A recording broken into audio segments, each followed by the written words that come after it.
فجر کی پابندی کیسے کریں؟ فجر کی نماز نیند کی وجہ سے قضا ہو جاتی ہے، ذہن میں خیال آتا ہے کہ ابھی سو جاتا ہوں، بعد میں اس کی قضا کر لوں گا، اس کی تھوڑی وضاحت فرما دیں۔ محمد اظہر انڈیا سے۔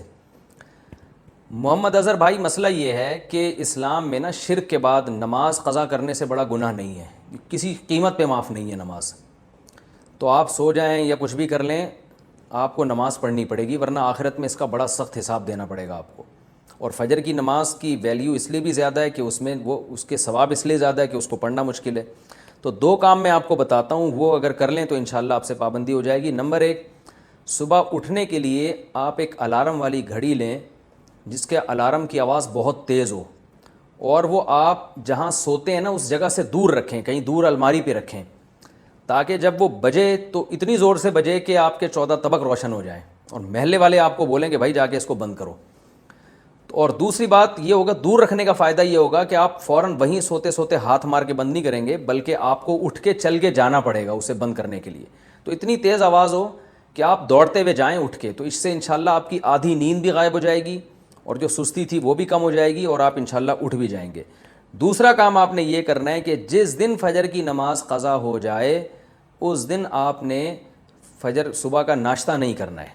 اگر آپ ناشتے کے عادی ہیں تو اس دن کا ناشتہ آپ گول کر دیں سزا کے طور پر، تو یہ بھی ہے۔ اور اگر آپ ویسے ہی ناشتے کے عادی ہیں، ناشتہ کرنے کا آپ کا معمول نہیں ہے، تو پھر آپ اس دن لنچ غائب کر دیں، بولے آج کھانا نہیں کھاؤں گا میں، تو کچھ سزا دیں اپنے آپ کو، تو اس سے انشاءاللہ آہستہ آہستہ اس بری عادت سے آپ کی جان چھوٹ جائے گی۔ اور اللہ تعالیٰ نے ہماری باڈی میں ایسی فلیکسیبلٹی رکھی ہے، اتنی لچک رکھی ہے کہ جس چیز کا عادی بناؤ گے نا باڈی اس کی عادی بن جاتی۔ میں ایک کتاب پڑھ رہا تھا، وہ بھی بہت پرانے، ایک علامہ راضی رحمہ اللہ کی تھی یا کسی اور کی، عبادت کی کثرت پر نا انہوں نے بڑی اچھی ایک کتاب لکھی تھی کہ عبادت زیادہ کرنی چاہیے۔ تو انہوں نے ایک بات لکھی، وہ 800-900 سال پرانی بک ہے، عربی میں تھی وہ۔ انہوں نے ایک بات لکھی کہ عبادت کی کثرت یا اعمال کی کثرت جبھی ممکن ہے جب آپ نیند کم کریں۔ کیا خیال ہے؟ ورنہ ہمارے زیادہ ٹائم تو سونے میں گزر جاتا ہے نا، تو ٹائم کو بچانے کے لیے ضروری ہے کہ نیند کیا کریں؟ کم کریں۔ غور سے سنیے گا یہ بات۔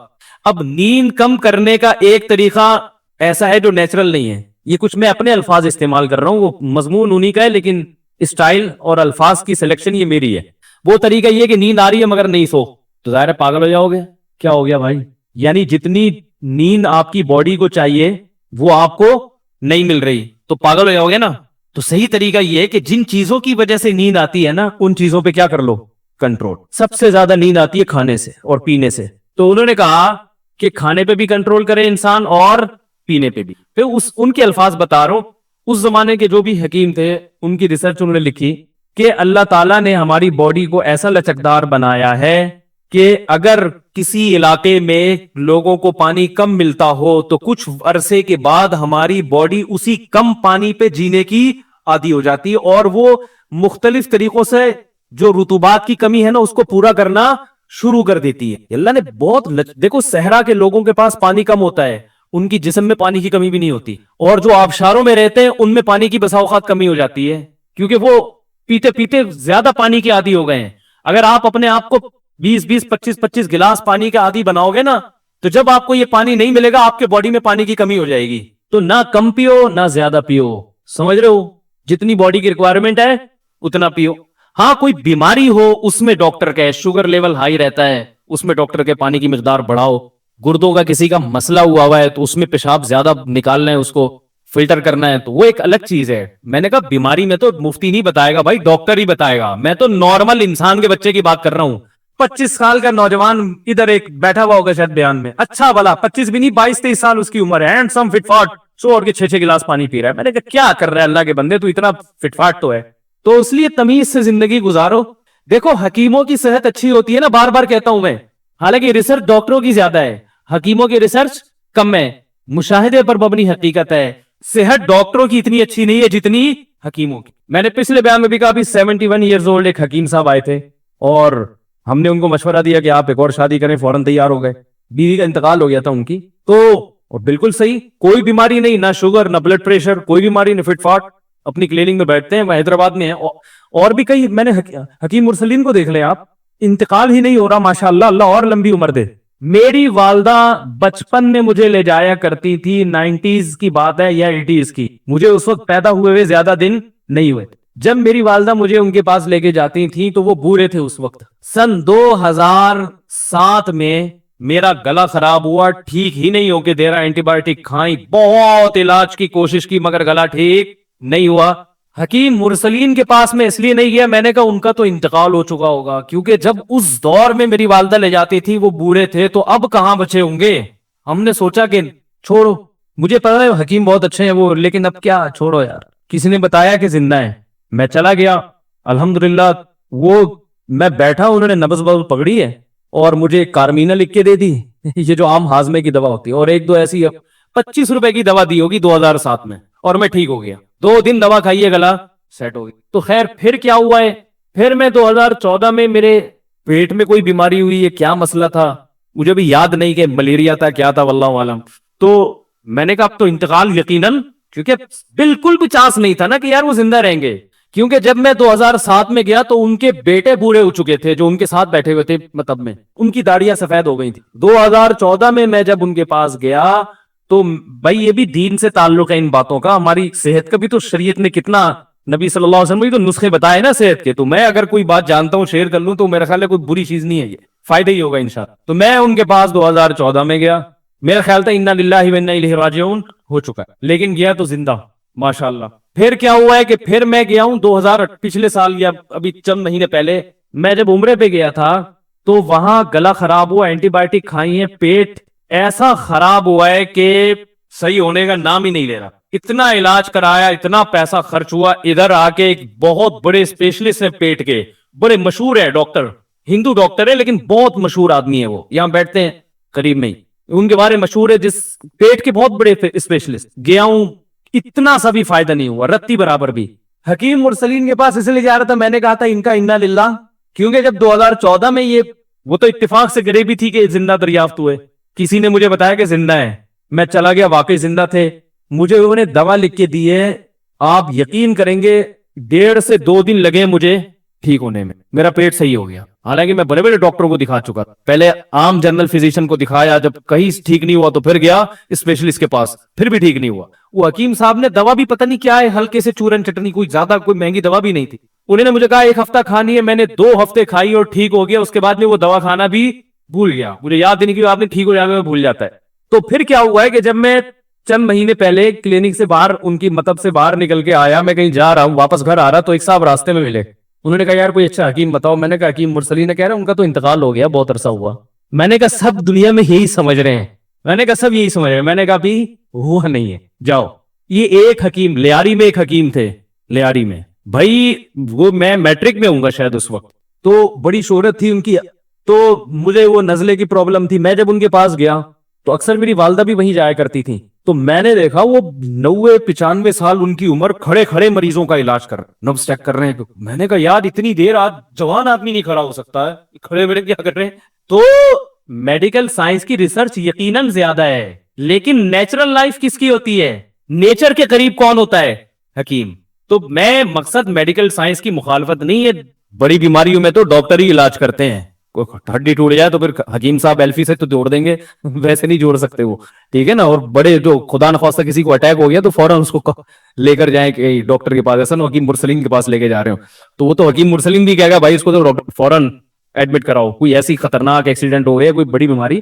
لیکن میرا مقصد یہاں بیان کرنے کا ڈاکٹروں کی اہمیت کو کم کرنا نہیں ہے، نیچر کی اہمیت کو بیان کرنا ہے. کیونکہ حکیم لوگوں کی دوائیں کیمیکل سے پاک ہوتی ہیں، جو صحیح حکیم ہے جڑی بوٹیاں ہیں، یعنی وہ فطرت کے زیادہ قریب ہیں، اس لیے ان کے سائیڈ ایفیکٹ بولو بھائی کم ہیں. پھر وہ رات کو جلدی سوتے ہیں، صبح جلدی. ڈاکٹر صاحب رات کو 4 بجے تو کلینک بند کر کے آ رہے ہوتے ہیں، اور آتے بھی کیسے، کتے ان کو گھر چھوڑ کر آتے ہیں. وہ ایک ہمارے دوست تھے، وہ اسی طرح آیا کرتے تھے، ڈاکٹر تھے، تو پوری رات راستے میں کتے بھونک رہے تھے تو ان کے پیچھے اتنی لیٹ نائٹ آتے تھے. پھر صبح پھر سگریٹ بھی پی رہے ہوتے ہیں بہت سے ڈاکٹر، تو پھر اینٹی بایوٹک کے اپنے مضر اثرات ہیں، اس کے سائیڈ ایفیکٹ الگ ہیں. تو اس لیے نیچرل جو نیچر ہے، صبح صبح اٹھ کے ورزش کرو، پیاس لگ رہی ہے تو پانی پیو، بھوک لگ رہی ہے تو کھانا کھاؤ. ہمارے نبی صلی اللہ علیہ وسلم، بلکہ قرآن نے صحت کا ایسا بہترین نسخہ بیان کیا، کلو وشربو ولا تسرفو، کھاؤ پیو، حد سے تجاوز مت کرو. اعتدال سے کھاؤ, اعتدال سے پیو. مسئلہ خراب ہوتا ہے جب ہم حدود سے تجاوز کرتے ہیں, کھانا ایسے کھاتے ہیں کہ اس کے بعد دنیا میں کبھی ہمیں کھانا دیکھنے کو نہیں ملے گا. پانی بھی ایسے پیتے ہیں کہ پورے پورے جگ پیتے. پیاس لگ رہی ہوتی ہے تو تمیز سے بھائی ایک گلاس پیو, تھوڑی پیاس بجھ جائے گی, پھر دوبارہ پیاس لگے تو پھر پی لینا. افطاری میں دیکھیں نا پورے پورے جگ کیسے انڈیلتے ہیں. تو ہر چیز تمیز سے. اسی طرح جب بات چل پڑی ہے تو ایک اور بات بتا دوں, یہ بھی بہت زیادہ سوال اٹھایا جاتا ہے کتنے گھنٹے سونا چاہیے. دیکھو جب سے آدم علیہ السلام آئے ہیں نا, اس وقت تو ڈاکٹر بھی نہیں تھے. سونا, کھانا, پینا یہ سب کیا ہے, نیچرل ہے یا نہیں ہے؟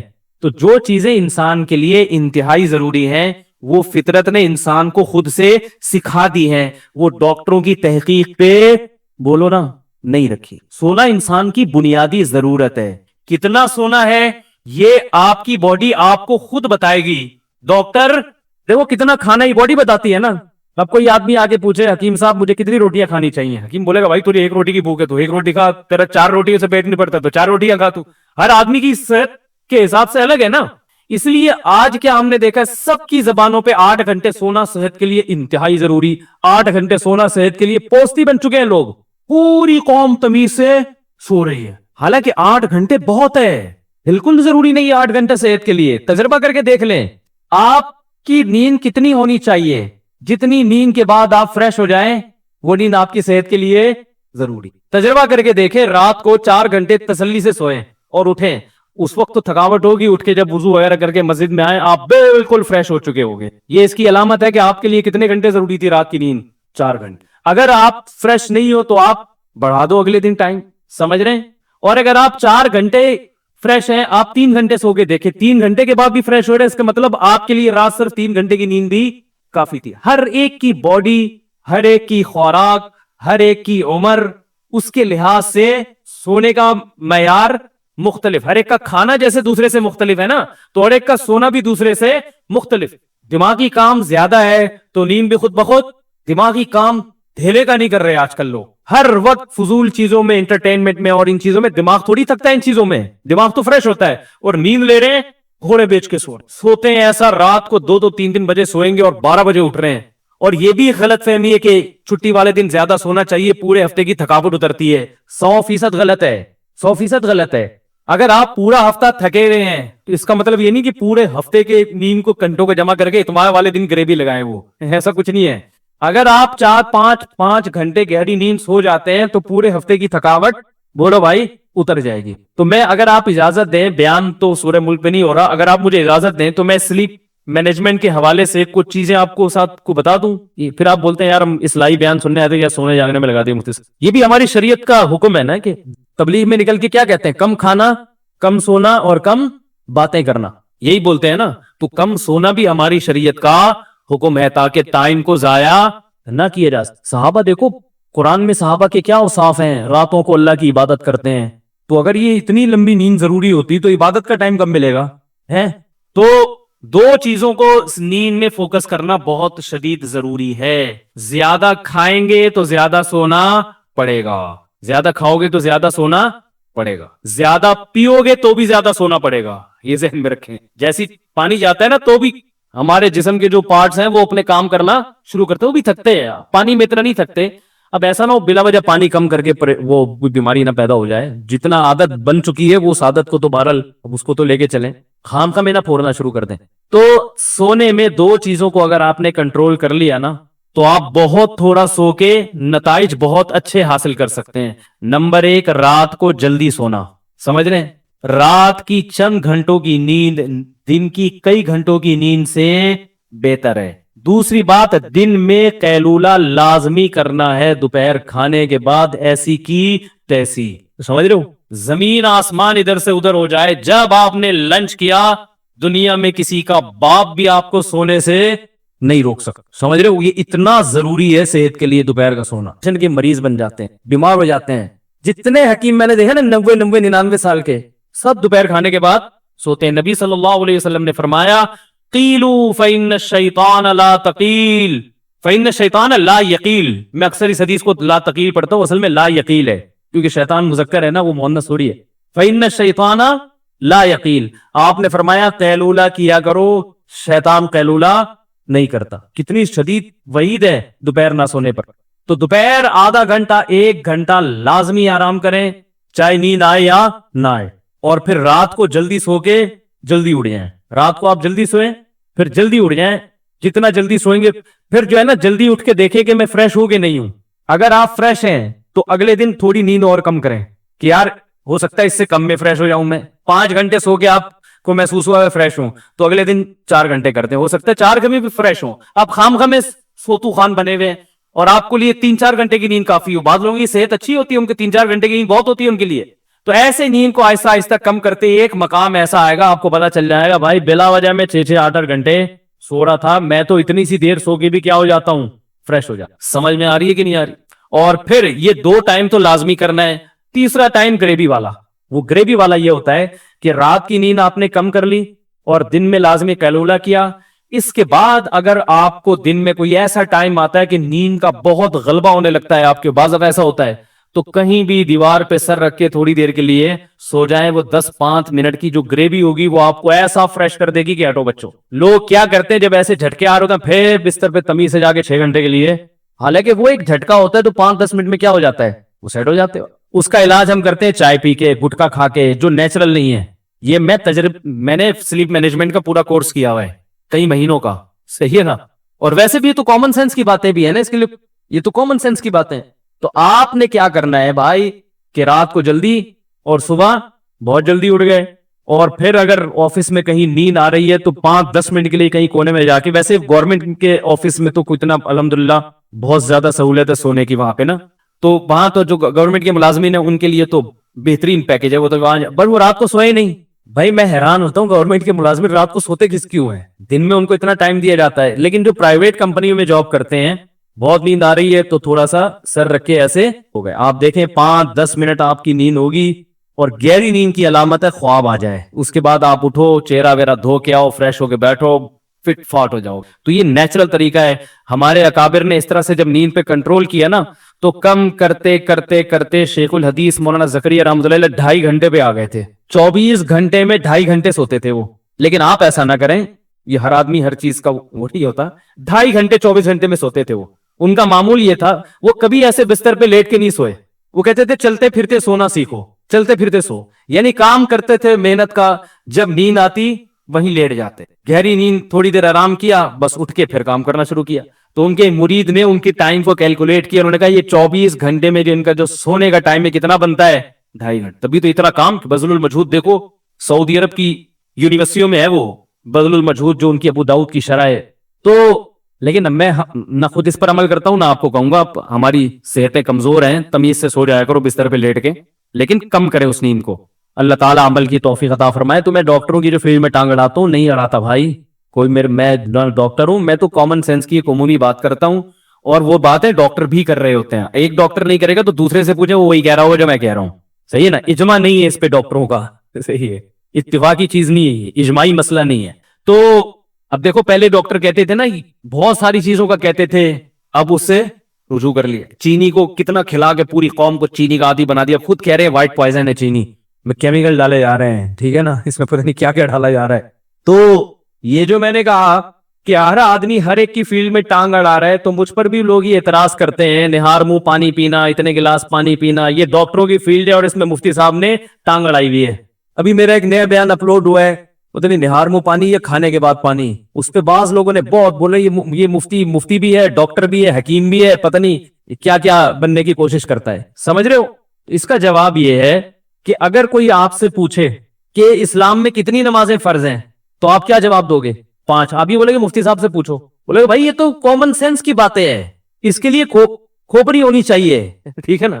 تو بالکل ایک, بلکہ کوئی مفتی اگر کہ 5 کے بجائے 4 فرض ہیں تو مفتی یہ کوئی ریسرچ سے اس کا تعلق نہیں ہے, بالکل 2 اور 2 4 کی طرح واضح ہے. ختم نبوت کا عقیدہ, تقدیر کا عقیدہ, یہ توحید کا عقیدہ, اس میں عالم مفتی ہونا ضروری نہیں ہے. ایک اور اشکال کا جواب دوں گا, جو میں نے کہا تھا نا قرآن بہت آسان ہے, یہ مجھے یاد دلانا, پھر میں انشاءاللہ سورہ ملک پہ چلتے ہیں. اس کا تعلق مفتی ہونے سے نہیں ہے, یہ تو ہر بچے کو پتا ہوتا ہے. پہلا کلمہ طیب, لا الہ الا اللہ, کلمہ شہادت, یہ بیسک چیزیں ہیں. تو اسی طرح یاد رکھو, میڈیکل سائنس یا صحت کے حوالے سے کچھ چیزیں ایسی ہیں جو فطرت نے انسان کو خود سکھا دی ہے, اس میں ڈاکٹر سے مشورہ لینے کی ضرورت نہیں ہے. ڈاکٹروں کے پاس جاؤ گے تو معاملہ پیچیدہ بنا دیں گے وہ. تو میں نے وہ بیان کیا تھا بھائی پانی اتنا پیو جتنی پیاس لگ رہی ہے, خام خام میں پانی پھوڑنے کی ضرورت نہیں ہے. یہ پانی کتنا پینا ہے یہ آپ کی باڈی آپ کو بتائے گی, یہ ڈاکٹر صاحب نہیں بتائیں گے. کوئی بیماری ہو تو ایک الگ بات ہے, بعض بیماری میں ایک چیز کی مقدار بڑھا دی جائے. نارمل جو نوجوان, اسی طرح نہار منہ پانی پینا, کتنے لوگ ہیں صبح صبح اٹھ کے 3-3 4-4 گلاس پی رہے ہیں. تو نہار منہ کیوں پی رہے ہو جب پیاس نہیں لگ رہی, تو کیوں پی رہے ہو پانی بھائی؟ کیونکہ ڈاکٹر نے کہا ہے کہ اس کے یہ فائدے. اور بھائی جان پانی اللہ کی قسم ایسی چیز نہیں ہے جو انسان ڈاکٹر سے پوچھ کے پیے کہ کب پینا ہے. اور یہ تو آدم, یہ تو اتنی تو کھوپڑی ہونی چاہیے سوچنے کے لیے. میں نے مثال دی تھی, کبھی جانور کو دیکھا صبح اٹھ کے پانی پی رہا ہو, تو اس پہ کہا ایک صاحب نے کمنٹس کے جانور تو استنجا بھی نہیں کرتا. ارے استنجا کا تعلق صفائی ستھرائی اور تہذیب سے ہے, اور پانی اور کھانے کا تعلق آپ کی باڈی سے ہے. باڈی تہذیب کے معاملے میں انسان کو جانوروں پر قیاس نہیں کیا جا سکتا. کھانے پینے میں تو کیا جا سکتا ہے. ڈاکٹروں کی تو ساری ریسرچ ہی جانوروں پہ ہوتی ہے, پھر انسان پہ کرتے ہیں. وہ ہر تجربہ پہلے جانور پہ کرتے ہیں, کہتے ہیں یار فٹ اب انسان پہ لے کر آؤ, اس لیے کہ ہم کو پتا ہے باڈی کے لحاظ سے جانور اور انسان میں کوئی بڑا فرق نہیں ہے. سمجھ رہے کہ نہیں سمجھ رہے؟ تو سارے جانور صبح صبح اچھے بچوں کی طرح اٹھتے ہیں, کھانے پینے کی فکر, کھانے کی فکر میں لگتے ہیں. وہ تو پیاس لگ رہی ہے, رات کو مرغن غذائیں کھا کے سوئے ہیں تو صبح پیاس لگ رہی ہوتی, پی لے, نہیں لگ رہی تو نہ پیئے. سمجھ میں آ رہی ہے بات کہ نہیں آ رہی؟ تو ہر چیز میں ڈاکٹر کو گھسیڑیں گے. میں آپ کو بتا دوں کہ ڈاکٹروں کی تحقیقات بدلتی رہتی ہیں, کئی تحقیقات بدل چکی ہیں. جو ایسی باتیں کی جو ایب نارملٹی والی باتیں تھی وہ پھر بعد میں ریزلٹ چینج ہوئی ہے. وہ آج آپ کو فائدے بتا رہے ہیں, یقیناً بہت سے فائدے ہیں. ممکن ہے کل ان فائدوں سے رجوع کرے, وہ این ممکن ہے کل رجوع کر لے گے. یار یہ انسان کی باڈی اتنی پیچیدہ ہے کہ کیا کھانے سے کیا کیا اثر ہو رہا ہے یہ 100% معلوم نہیں کیا جا سکتا. ایک فائدہ نظر آ رہا ہے, ممکن ہے اس کا دوسرا نقصان. ہمارے شیخ حضرت مفتی رشید احمد صاحب نے بعض ڈاکٹروں کے کہنے پر صبح صبح پانی پینا شروع کیا. پہلے آہستہ آہستہ عادت ڈال کے حضرت کا پیٹ نکلنا شروع ہو گیا. حالانکہ وقت ایسے فٹ فاٹ تھے. حضرت نے کہا میں کون سا ایسا نیا کام کر رہا ہوں جس سے میری تخم نکل رہی ہے, باقی تو وہی میرا لائف اسٹائل ہے. پتا چلا پانی, تو پانی چھوڑا تو وہ دوبارہ. پھر انہوں نے, حضرت نے ایلوپیتھک کتابیں بھی بہت پڑھی تھی, حکیمی بھی, ہومیوپیتھک بھی, نیم ڈاکٹر تھے وہ. تو حضرت نے پھر قدیم عربی کتابیں نکالی جس میں پرانے حکیم تھے نا, 900-1000 سال پہلے کے جو حکیم ہیں, ان کی کتابوں سے ریسرچ کر کے حضرت نے بتایا. ان کتابوں میں لکھا ہوا تھا کہ نہار منہ پانی پینے سے توند نکل جاتی ہے. اب واللہ عالم یہ آج کی ریسرچ کے لحاظ سے صحیح ہے, بال مشاہدے پر عمری ایک حقیقت ہے. میں تو یہ واقعات اس لیے نہیں سناتا کہ آپ اس واقعے پر ریسرچ کا مدار نہ رکھیں. ایسے ریسرچ تو ڈاکٹروں کے پاس بھی ہوگی, بھائی وہ کیا تھا فلاں کا پیٹ اندر ہو گیا, ہو سکتا ہے یہ بھی ہو. میں تو ایک کامن سینس کی بات کر رہا ہوں کہ اچھے بچوں کی طرح تمیز سے زندگی گزارو.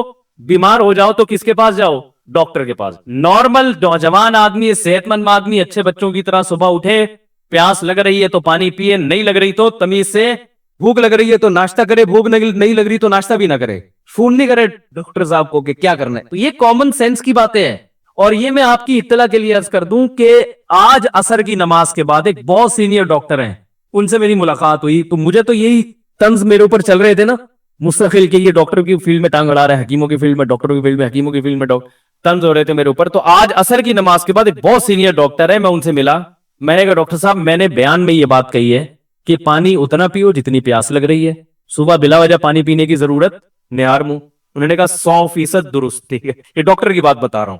بڑے بوڑھا ڈاکٹر ویسے بھی زیادہ پڑھا لکھا ہوتا ہے, وہ کافی لوگوں کو قبرستان پہنچانے کے بعد جا کے اس مقام تک پہنچا ہوتا ہے کہ اب وہ تجربہ بھی تو ہوتا ہے نا, ایک مزاح کر رہا ہوں, تجربہ بھی تو ہوتا ہے نا. انہوں نے کہا کہ ان کے الفاظ ہیں فطرت کے کاموں میں ٹانگ نہیں اڑانی چاہیے. یہ ان کے الفاظ بیان کر رہا ہوں. وہ کہتے ہیں میں کبھی مشورہ نہیں دیتا کہ بلا وجہ پانی پیو, پیاس لگ رہی ہے تو پیو, نہیں لگ رہی ہے تو, انہوں نے کہا صبح اٹھ کے بھی نہیں لگ رہی تو نہیں پیو پیاس.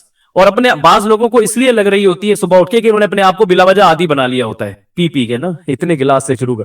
تو ہر چیز کے کچھ فائدے ہیں, لیکن ایسے اندرونی سائیڈ افیکٹ ہو سکتا ہے ہو رہے ہوں کہ جو آپ بعد میں جا کے آپ کو پتا چلے, اور ابھی وہ ڈاکٹروں کی نظر سے اوجھل ہو. سمجھ رہے کہ نہیں سمجھ رہے؟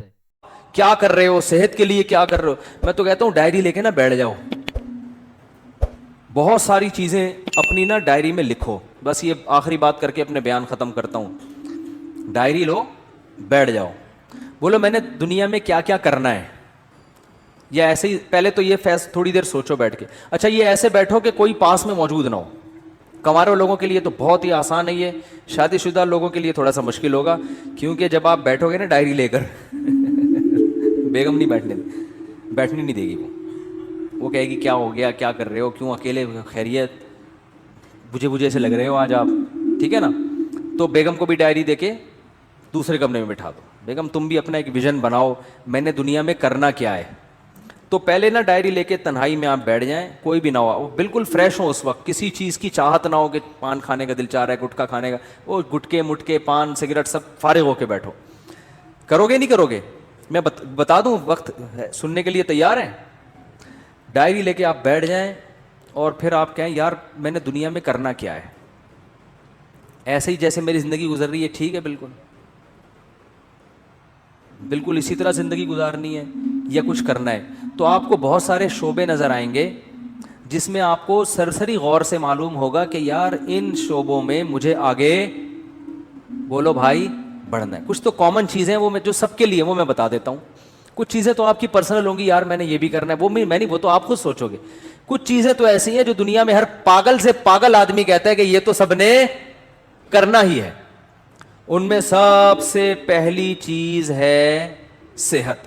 ویسے تو سب سے پہلی چیز ہے اسلام, اللہ کے لیے کیا کیا, لیکن میں صحت کو اس لیے پہلے نمبر پہ کہ اسلام پر عمل بھی صحت کے بغیر ممکن, کیونکہ جب بیمار ہو گئے نا تو وہ کچھ بھی نہیں کر سکو گے پھر.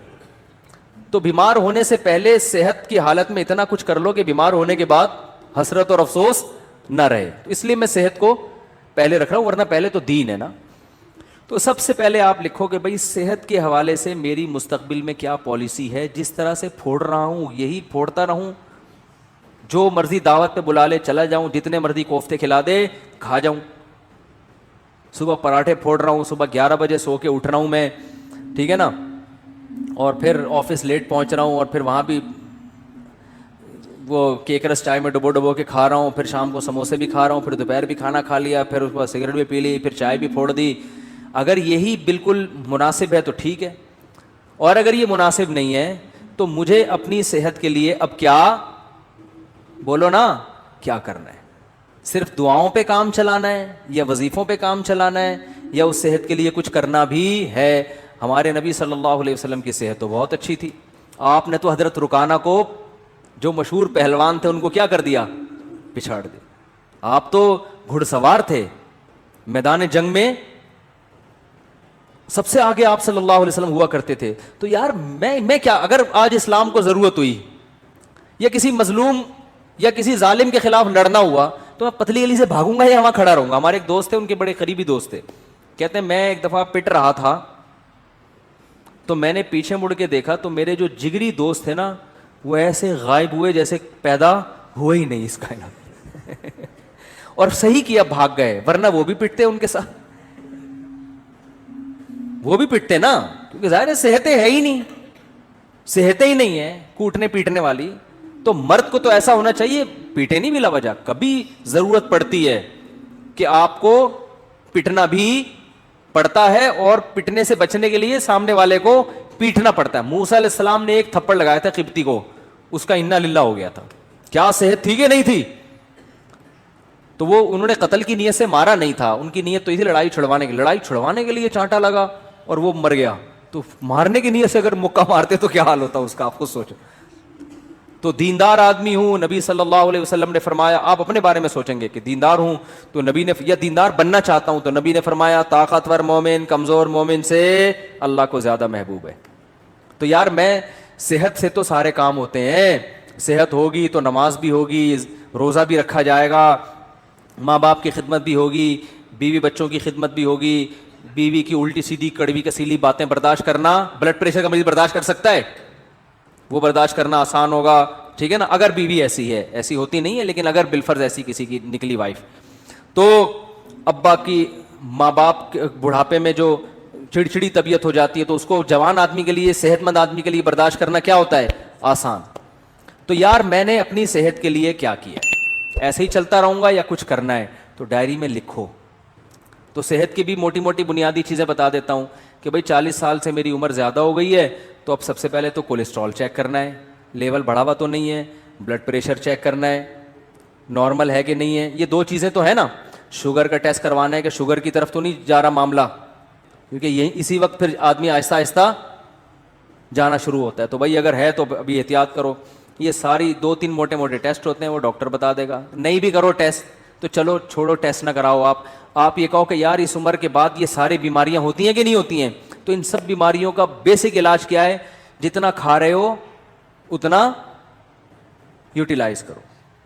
جو کھا رہے ہو نا وہ نکال دو کسی طریقے سے. تو اس کا حل کیا ہے؟ جاگنگ, جم, یوٹیلائز کرنا ہے نا, اپنی انرجی کو خرچ کرنا ہے. تو یار میں کیا کر رہا ہوں, تو ڈائری میں لکھو کہ تیرے باپ کو بھی نا اب صحت کے حوالے سے کوئی الہ عمل. اصل میں تمیز سے اپنے آپ سے بات کرو گے آپ مانو گے نہیں, حقیقت ہے. اپنے آپ سے بھی اگر آپ تمیز سے بات کرو گے, ہمیں عادت ابے تبے کی پڑ چکی ہے. اپنی اولاد کو آپ محبت سے سمجھاؤ مان جاتی ہے بھائی. ایک وقت آتا ہے اس کو بھی ابے تبے سے, ابے تیرے کو انڈے لینے کے لیے بھیجا تھا, تو کیا اندھا ہے کیا بہرا ہے؟ جب اس طرح سے پھر ایک وقت آتا ہے بولنا پڑتا ہے نا. امپلائز کو لوگ اسی طرح بول رہے ہوتے ہیں نا. تو آپ نے اپنے آپ سے ابے تبے سے بات کرنی ہے کہ بھائی تو ایسے ہی چلتا رہے گا یا انسان کا بچہ بننے کا تیرا پروگرام ہے کہ نہیں. تو بننے کا پروگرام ہے تو آج سے تھوڑا خوراک کا شیڈول کیا کرنا ہے؟ ایکسرسائز کرنی ہے, صبح اٹھ کے جاگنگ کرنی ہے, کبھی کبھار جم بھی جانا ہے, اور رات کو جلدی سونا ہے. رات کو دیر سے سونے والوں کو شوگر بہت جلدی حملہ کرتی ہے, ڈپریشن میں جاتے ہیں. رات کو جلدی سونے کا کیا, یہ جو ہے نا عشاء کی نماز کے بعد موبائل اب بند, یہ لاک کر کے لاکر میں رکھ دینا ہے اس کو. عشاء کے بعد موبائل ہاتھ میں نہیں آئے گا. وہ ہر ایک کی اپنی الگ ترتیب ہو سکتی ہے, میں تو مثالیں دے رہا ہوں. آپ عشاء نہیں تو 9 بجے کر لو, 10 بجے کر لو, 11 بجے کر لو, کوئی ٹائم تو یہ تو نہیں کہ ساری رات بیٹھا ہوا ہے موبائل پہ, تو پھر تو قبر میں لے جائے گا یہ موبائل تھوڑے دنوں میں. آنکھیں الگ خراب ہوں گی, دماغ الگ خراب ہوگا, اس کی ریس سے جو کچھ ہو رہا ہے سب کو پتا ہے کیا ہو رہا ہے. تو سوچنا ہے میرے بھائی, سوچنا ہے. پھر آپ نے یہ سوچنا ہے کہ یار عبادت کے حوالے سے کیا کرنا ہے. نماز, اپنے آپ کو نمازی بنانا ہی ہے, بنانا بھی ہے کہ صرف بیانات ہی سنتے رہنا ہے ساری زندگی. اب کچھ عمل بھی کرنا ہے کہ نہیں کرنا. تو اسلام میں سب سے پہلے کیا ہے؟ بولو نا بھائی, نماز ہے. یار تکبیر اولا کا پابند بنانا ہے, تو یار پابندی ہو نہیں رہی, سستی ہوتی ہے, تو بھائی پینلٹی لگاؤ اپنے اوپر. لکھو کہ ایک نماز ضائع ہو گئی تو اتنے روپے صدقہ کروں گا. پینلٹی لگاؤ اپنے اوپر. کچھ تو ہلو تو کچھ تو کرو بھائی, ایسے ہی تھوڑی چلنا ہے کہ یار پینلٹی لگاؤں گا. فجر قضا ہو گئی تو اتنے روپے صدقہ کروں گا, ظہر قضا ہو گئی تو اتنے روپے. اس طرح آہستہ آہستہ پھر جو ہے نماز کے علاوہ پھر کوئی کسی میں کوئی اخلاقی برائی ہے خدا نخواستہ, کوئی بد نظری کی عادت ہے, یہ کوئی اور برائی ہے, تو یار یہ برائی چھوڑنی ہے. سگریٹ کی عادت ہے, گٹکے کی عادت ہے, ابے کیا ساری زندگی سگریٹ پیتا رہے گا؟ دیکھا نہیں ہے ہر ڈبے پہ لکھا ہوتا ہے خبردار سگریٹ نوشی صحت کے لیے مضر ہے. ہر ڈبے پہ لکھا ہوتا ہے. تو کیا اندھا ہے, تجھے نظر نہیں آ رہی ہے؟ نہیں بھائی, نفس کہے گا یار میں نہیں چھوڑ سکتا, یار میں تو ایک دن نہ ملے میرے تو پاگل ہو جاتا ہوں. تو یار کسی ڈاکٹر سے رابطہ کرتے ہیں کہ ڈاکٹر صاحب میں سگریٹ چھوڑنا چاہتا ہوں, کوئی حل ہے, کوئی آسان طریقہ ہے, کسی سے مشورہ کروں, کوئی گائیڈنس لوں. ہلے تو نا, ہمت تو کرے. بہت سے ڈاکٹرز ہیں جو آپ سے سگریٹ چھڑوا دیں گے, اس کے علاج ہے, وہ آپ کو طریقہ بتائیں گے, کچھ ہمت کرنی پڑے گی. تو آہستہ آہستہ کیا ہوگا, پھر اسی طرح اپنے اس ویژن میں آپ نے کتابوں کا مطالعہ, یار اپنی نالج کو بھی کیا کرنا ہے, بڑھانا ہے. انسان کی پہچان علم سے ہوتی ہے کہ نہیں ہوتی؟ عزت علم سے ہوتی ہے. نالجیبل آدمی ہر جگہ عزت ہوتی ہے, یار اس کے پاس نالج ہے, معلومات ہیں. ڈاکٹر ذاکر نائک کو لوگ کیوں سلام کرتے ہیں؟ نالج ہے یار, حوالے ہیں.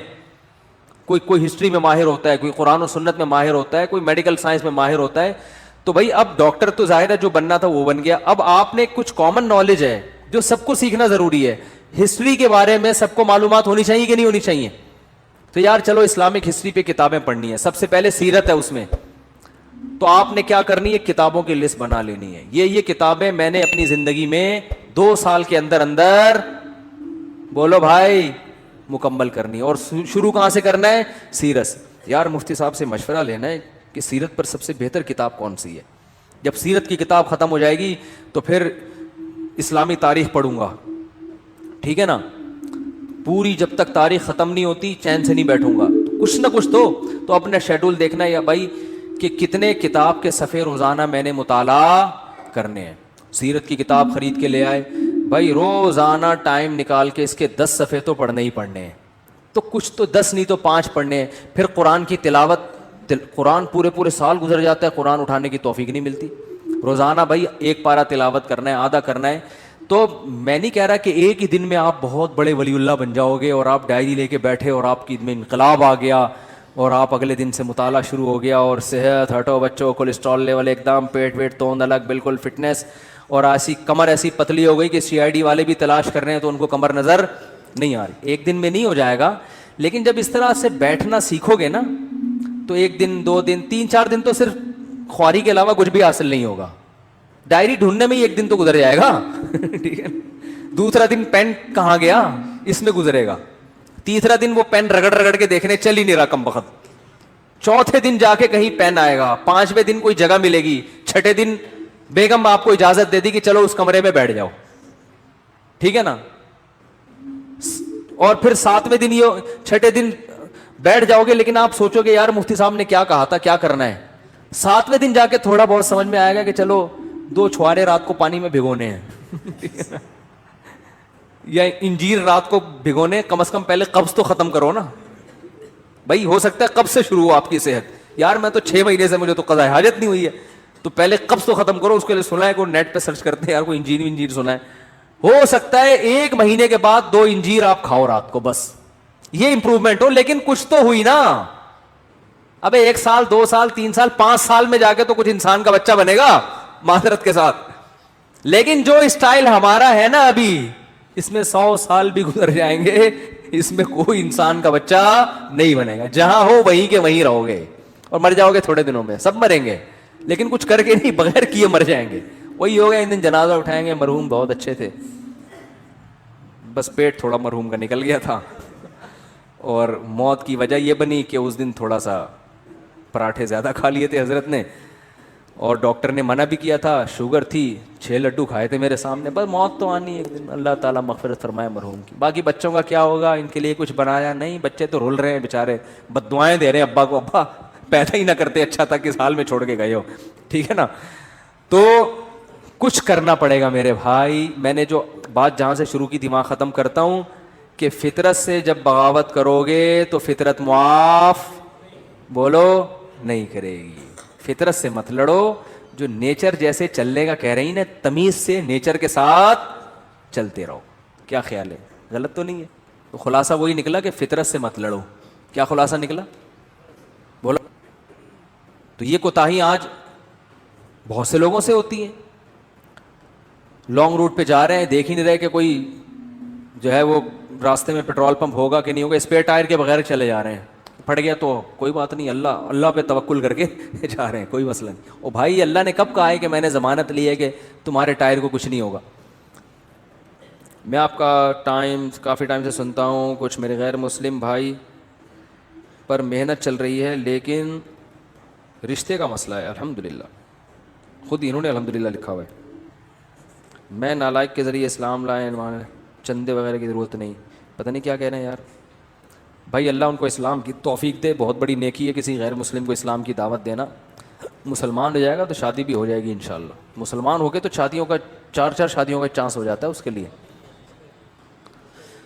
مفتی صاحب اگر کوئی غصے میں بول دے کہ خدا کو نہیں مانتا تو کیا اسلام سے خارج ہو جائے گا؟ جی ہاں, اسلام سے خارج ہو جائے گا, اس کا نکاح بھی ٹوٹ جائے گا. انہوں نے پوچھا ہے, ٹوٹ جائے گا نکاح. غصے میں اپنی زبان کو کنٹرول کرنے کا حکم ہے. غصے میں کسی کو چاقو مار دو تو مرے گا کہ نہیں مرے گا؟ غصے میں طلاق دے دو تو ہوتی ہے کہ نہیں ہوتی ہے؟ تو غصے میں کفر بھی ہو جاتا ہے, اگر بول دیا تو کافر ہے. میری والدہ کو ان کی, میں اگلے ہفتے پوچھوں گا آپ لوگوں سے کون کون ڈائری لے کے بیٹھا ہے, سمجھ رہے ہو؟ اگلے ہفتے پوچھوں گا کون کون بیٹھا ہے. بیٹھے گا کوئی بھی نہیں ہے, ایسے ہی آ جائیں گے اٹھ کے. اگلے ہفتے کہیں گے او مجھے تو یاد ہی نہیں تھا.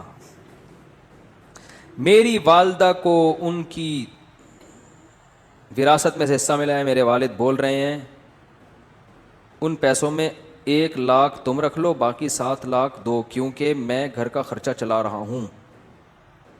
والد صاحب کو 1 کروڑ دو. پتہ نہیں یار, رائٹنگ آج کل لوگوں کی صحیح نہیں ہے. بھائی جس کا جتنا حصہ ہے وہ اسی کا ہے. ابا اگر اماں سے مانگ رہے ہیں, آپ کی اماں سے کہ اتنے مجھے دے دو, تو اماں پر لازم نہیں ہے ان کو دینا, ٹھیک ہے نا. وراثت میں آج کل بڑی گڑبڑیں ہو رہی ہیں. جو جس کا ہے وہ اسی کا ہے. اتنی ساری پرچیاں دے دیں جلدی جلدی. مولانا صاحب ایک مسئلہ تصویر سامنے حرام ہے. پروفائل پہ تصویر لگانا حرام نہیں ہے. جواب سے سوال خود ہی نکال لیں تاکہ ٹائم بچے گا نا, کیونکہ ہماری رائے میں یہ ڈیجیٹل تصویر پہ داخل نہیں ہے. یہ وہی ہے, بس ہم نے بتا دیا آپ کو جواب. ٹائم کم ہے نا تو جواب سے سوال خود ہی نکالیں. بھائی دیکھو جواب یہ ہے کہ محمد بن قاسم نے, محمود غزنوی نے ہندوستان پہ 17 حملے کیے. تو سوال کیا ہے, محمود غزنوی نے ہندوستان پر کتنے حملے کیے؟ تو خود ہی سوال نکالیں نا.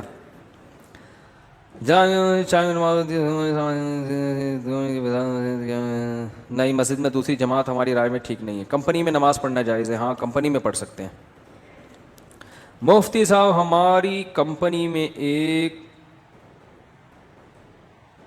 ابے بھائی یہ فرقہ وارانہ سوال نہ پوچھا کرو یار.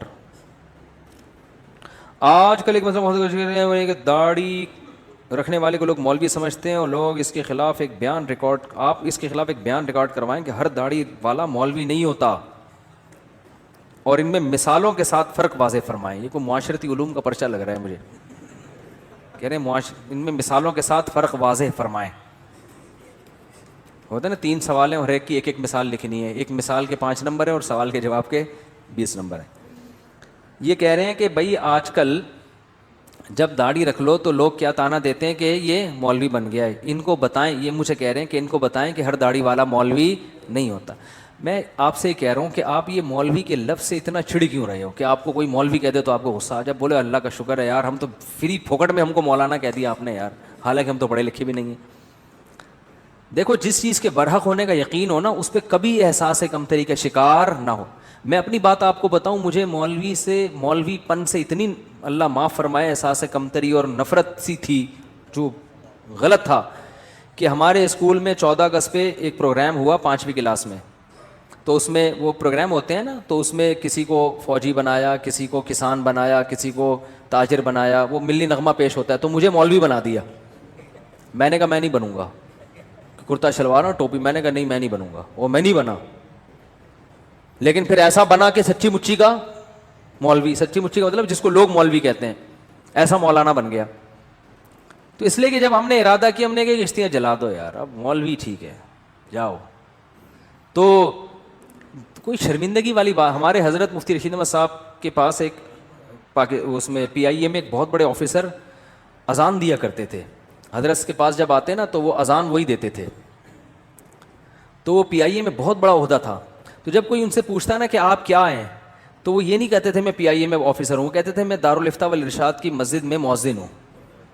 وہ کہتے تھے یار جس چیز پہ قیامت کے دن فخر کر سکتا ہوں نا, وہی چیز ابھی دنیا میں بھی بتاؤ. قیامت کے دن اللہ پوچھے گا کیا تھے, تو میں کہوں گا اللہ میں اذان دیا کرتا تھا, میں کیا تھا, مؤذن تھا. تو اب دنیا میں بھی اسی پہ قیامت میں کہو گے کہ اللہ میں مؤذن تھا, اللہ کہے گا دنیا میں تو جب کوئی تجھ سے پوچھتا تھا تو اگر لوگ پوچھتے تھے بھی تو مؤذن ہے, ابے میں مؤذن نہیں ہوں, ہاں کبھی کبھار ویسے ہی اذان دے دیتا ہوں, مؤذن نہیں ہوں بھائی, میں کوئی مؤذن تھوڑی ہوں. تو احساس کمتری میں مت آیا کرو. میں اپنا ایک واقعہ بتاتا ہوں نا, میں ٹرین میں جا رہا تھا, بہت پرانی بات ہے, نماز کا ٹائم ہوا. شرعی حکم یہ ہے کہ ٹرین اگر جنگل میں ہے جہاں کہیں دور دور بھی اذان نہیں ہو رہی, تو آپ جب فرض نماز پڑھیں گے تو سنت ہے کہ اذان کہیں پہلے. اور ہم نئے نئے کالج سے نکل کے آئے تھے, مجھے اذان کہتے ہوئے شرم بہت آ رہی تھی, اور وہ بھی فجر کی اذان, سارے ٹرین میں پڑے ہوئے سو رہے ہیں. اب مجھے شرم آ رہی تھی یار, میں اذان کہوں گا لوگ بولیں گے تو بالکل ہی پروفیشنل مولوی نکلا یار. ہمارے تو خیالات کچھ اور تھے, نماز تو ہم پڑھتے تھے بچپن سے ہی, لیکن مولانا بننے کا کوئی پروگرام نہیں تھا. اب مجھے شرم آ رہی تھی یار, اذان دو تو یہ بولیں گے یار یہ ملا یہ تو پورا ملا ہے.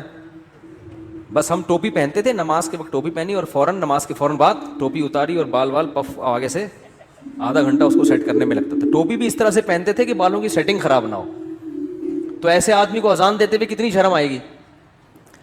تو میں بڑا کنفیوز کہ یار اذان دیں تو لوگ بولیں گے یہ تو پورا ہی ملا ہے. پھر میں نے کہا یار دیکھو, اللہ کا حکم ہے کہ نماز پڑھو, یہ کمبختوں کو سوتے ہوئے شرم نہیں آ رہی ہے. سارے کلمہ گو مسلمان ہیں, یا تو کوئی عیسائی یہودی ہندو ہوتے, سب کلمہ پڑھنے والے مسلمان ہیں. سب کو پتہ ہے اسلام میں کتنی نمازیں فرض ہیں, 5 نمازیں. سفر میں بھی نماز معاف نہیں ہے. شرم تو ان کمبختوں کو آنی چاہیے. جو پڑے ہوئے سو رہے ہیں, ہمیں تو فخر ہونا چاہیے. تو شرم تو پھر بھی آ رہی تھی, لیکن میں نے کہا ایسی کی تیسی جاؤ. تو میں کھڑے ہو کر میں نے تسلی سے اذان کہی. وہ اذان مجھے لگتا ہے کہ وہ والی اذان, اس کے بعد بہت دفعہ اذانیں تھیں, لیکن وہ اذان شاید اللہ کے ترازو میں شاید وہ بہت وزنی ہو, کیونکہ وہ کہتے ہوئے مجھے کیا محسوس ہو رہی تھی, شرم. تو میں نے کہا نہیں, اب نہیں شرمائیں گے, شرم کن کمبختوں کو ہونی چاہیے. میں نے کہا اب کوئی رضائی سے جھانکے گا بھی نہیں یوں کر کے, میں بولوں گا وہ شرم نہیں آتی تجھے. تو کانفیڈنس پیدا کرو, جو چیز برحق ہے نا, ٹھیک ہے آپ مولوی نہیں ہو, لیکن اگر کوئی کہہ دے مولوی تو بولے ہاں ہے. ہمارے ایک دوست تھے, دیکھو ہم نے ساری وہ بچپن میں جو ہے نا دوستیاں یاریاں بنٹے کنچے سب کھیل کود ہم نے کیے ہیں.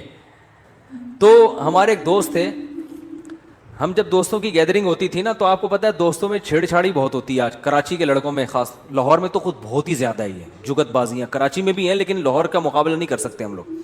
تو وہ کیا ہوتا تھا, ایک دوسرے کو تنگ کرنا نا, ابے تو یہ ابے تو یہ, اس طرح کی چیزیں ہوتی تھیں. تو ہمارا ایک دوست تھا نا, اس کو جب کوئی مذاق اڑاتا نا, وہ کہتا ہاں بالکل ایسے ہی ہے. اس کو ہم کہتے تھے ابے تیرا تو دماغ ہی نہیں کہہ رہا, میں تو بالکل ہی پاگل ہوں, تمہیں کس نے کہا میرا دماغ ہے. تو وہ اتنا زیادہ کہ وہ اگلا ہی شرمندہ ہو جاتا تھا. بھائی اگلے کو تکلیف ہی نہیں ہو رہی چھیڑنے سے, ٹھیک ہے نا, وہ چھیڑ ہی نہیں رہا. کوئی اس کو کہتا تھا موٹا, کہتا اور کیا میں تو گینڈا ہوں, تجھے کس نے کہا میں تو گینڈا ہوں. تو وہ نا یہ الٹا یہی الفاظ دہرانا شروع کر دیتا تھا. اس کا نتیجہ نکلتا کہ پھر کوئی اس کو چھیڑتا تھا ہی نہیں, یہ چھیڑ ہی نہیں رہا. اور کچھ لڑکے ایسے ہوتے تھے جن کو ذرا سے چھیڑو نا وہ لال پیلے ہو جاتے تھے, ان کو تو طبیعت سے لڑکے چھیڑتے تھے. لڑکوں کا پھر ان کو چھیڑنے کے علاوہ کوئی کام ہوتا ہی نہیں تھا. تو وہ ایک لڑکا اس میں تھا جو اس بیچارے کا قد تھوڑا چھوٹا تھا, اللہ معاف فرمائے, یہ جائز نہیں ایسے کرنا, لیکن لڑکوں کا کہاں جائز ناجائز دیکھتے ہیں. تو اس کو نا ایک لڑکے نے چھیڑا کہ ابے تو ٹھیک نا, اس کو غصہ آیا نا, غصہ آ کے نا یوں ہلتا تھا وہ. تو کہتے ابے اس کا مطلب اعصابی کمزوری بھی ہے, ٹھیک, غصہ بھی جلدی آتا ہے.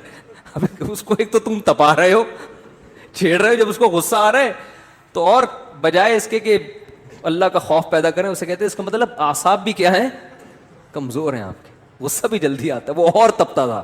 لیکن وہ جو دوسرا تھا نا وہ تو, اس لیے اگر کوئی آپ کو مولوی کہہ رہا ہے تو چڑھنے کی ضرورت ہی نہیں ہے. آپ بولو ہاں ہے تو کیا ہو گیا بھائی, تو مولانا ہے, مولوی ہے, ملا ہے, ملا بولو, تو اتنے ٹینشن لینے کا نہیں ہے. اصل میں ملا کے لفظ کو ایسا بدنام کر دیا ہے نا, اور پھر بہت سے داڑھی والوں نے بھی بدنام کیا ہے. داڑھی رکھ کے بعض لوگ کچھ الٹے کام کر لیتے ہیں. داڑھی والے چور نہیں ہوتے, لیکن چور بھی بعض دفعہ داڑھی رکھ لیتے ہیں, تو یہ پھر مصیبت ہے. کیا تراویح حضرت عمر کے دور میں شروع ہوئی تھی؟ حضرت عمر نے اسے بدعت قرار دیا. حضرت عمر نے بدعت حسنہ قرار دیا, لغوی شرعی بدعت نہیں, لغوی بدعت. اس میں پھر کبھی بیان کروں گا تفصیل سے. میرے بھائی کا السلام علیکم اور صلی اللہ علیہ وسلم کا صحیح تلفظ بتا دیں. السلام علیکم کا ہے السلام علیکم, جو آج کل لوگوں نے ساشے پیش کر رہے ہیں سلام, السلام علیکم, ایسے سلام ہو رہا ہے, السلام علیکم. ہمارے ایک استاد سے بڑے مزاحیہ تھے, ان کو جب کوئی سلام کرتا نا تو جواب میں کہتے یہ جواب دیتے تھے.